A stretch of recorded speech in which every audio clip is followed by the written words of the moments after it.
talvez tenha sido mesmo essa a ideia, essa imagem, talvez muito inteligente, a ideia que ele queria mostrar ao povo era essa. Ele era muito teatral, era contraditório, e ele se apresentava naquele momento como uma renovação política. Como eu disse, ele usava uma vassoura como símbolo de campanha e a ideia dele era varrer a corrupção. Imagine que até uma música tinha varre, varre, vassourinha, varre, varre, a bandalheira, que o povo já está cansado de sofrer desta maneira. Jânio Quadros é a esperança deste povo abandonado. Este foi o jingle utilizado por Jânio na campanha presidencial. Porém, Jânio Quadros ele governou por poucos meses. Para a surpresa de todos, ele renunciou em 25 de agosto de 1961. O que as pessoas acham, que acreditam, é que ele esperava que a população o apoiasse e exigisse o seu retorno para voltar fortalecida ao poder, o que não aconteceu, ele não voltou ao poder. Então, após a renúncia de Jânio Quadros, de acordo com a Constituição, quem deveria tomar posse do governo seria o vice, que era João Goulart, muito conhecido como Jango. Jango, quando soube da notícia, estava retornando de uma visita oficial à China, o que levou a ala radical da UDN e os militares a tentar impedir a sua posse. Então, a UDN, que era a União Democrática Nacional, eles não queriam deixar que Jango assumisse o poder, afirmando que ele tinha ligações com os comunistas porque ele estava vindo da China.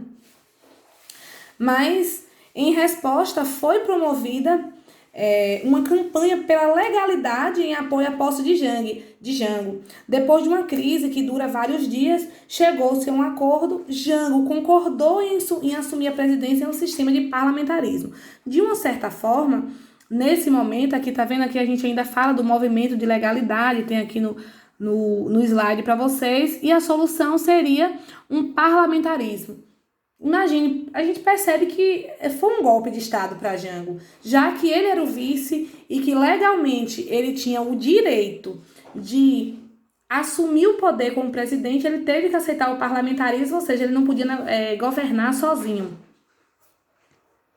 Durante quase todo o tempo, gente, que Jango governou, ele não tinha muito apoio no Congresso Nacional, o que dificultava muito a aprovação de seus projetos. E entre as propostas do seu governo, a mais importante foram as chamadas reformas de base. Durante o período do governo de Jango, ele teve a adoção de uma política nacionalista, ou seja, de valorizar o capital nacional, as indústrias nacionais. Também houve um fortalecimento dos movimentos sociais e a defesa das reformas de base, como eu acabei de falar, e também a forte oposição da UDN. A UDN sempre sendo oposição a Jango.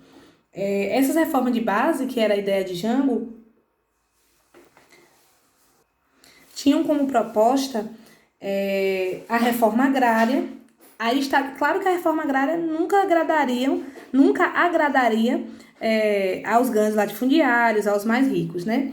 A estatização de empresas, como eu disse, a ideia de política nacionalista é que as empresas fossem do Brasil, e essas propostas começam a provocar descontentamento em alguns setores da elite e também nos militares que já estavam articulando um golpe para tomar o poder. Então, depois de pouco mais de um ano de governo, Jango ele convoca um plebiscito para que o povo escolhesse o sistema de governo do país. Nesse plebiscito, a população optou pela volta do presidencialismo e não mais o parlamentarismo de quando Jango assumiu o poder. Apesar de que ele tenha assumido os plenos poderes após esse plebiscito, havia uma instabilidade política muito grande. Jango encontrava inúmeras dificuldades para governar. Então, ele começa a tentar conseguir mais apoio popular do seu governo e no dia 13 de março de 1964, grave esse ano, gente, 1964, foi um ano intenso no nosso país, um ano muito triste e que vai se dar fim àquela breve democracia que nós começamos a estudar no início da aula.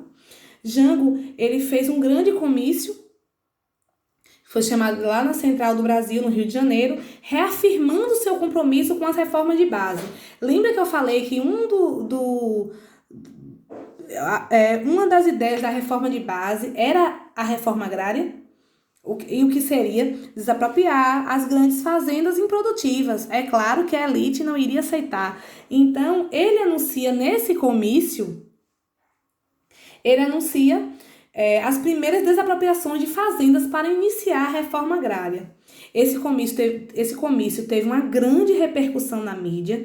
As elites do país, representadas por setores da indústria e o empresariado, começaram a ter medo de perder os seus privilégios. Então, eles passaram a difundir entre a população a ideia de que essas reformas do governo pudessem abrir caminho para um golpe comunista.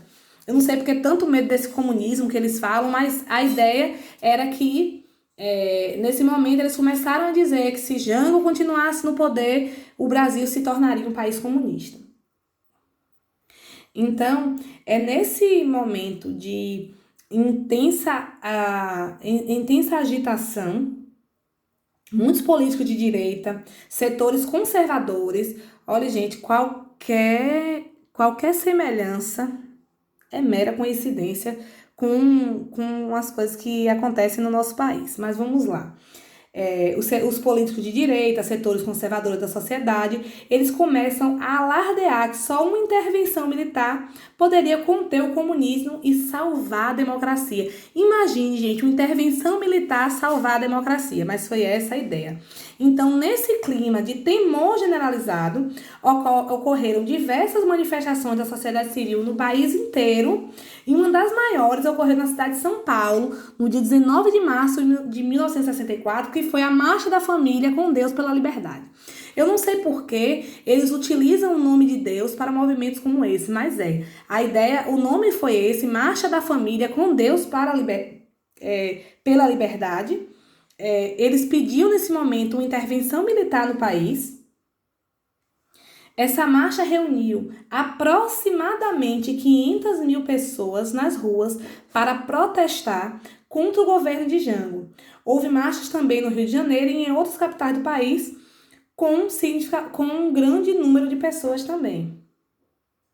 Então, em 31 de março de 1964, um golpe militar derruba o presidente Jango e institui a ditadura no país. Com o apoio de diversos setores da sociedade civil, no dia 1º de abril de 1964, os militares eles começaram a ocupar diversas capitais do país, acompanhados de veículos blindados, dirigiram-se ao Palácio do Planalto, que era o sede do governo lá em Brasília, e assumiram o poder, dando início ao que eu disse, a ditadura militar. Por causa do forte apoio da sociedade civil, alguns historiadores denominam a manobra militar que depois o presidente instaurou uma ditadura no Brasil como um golpe civil-militar.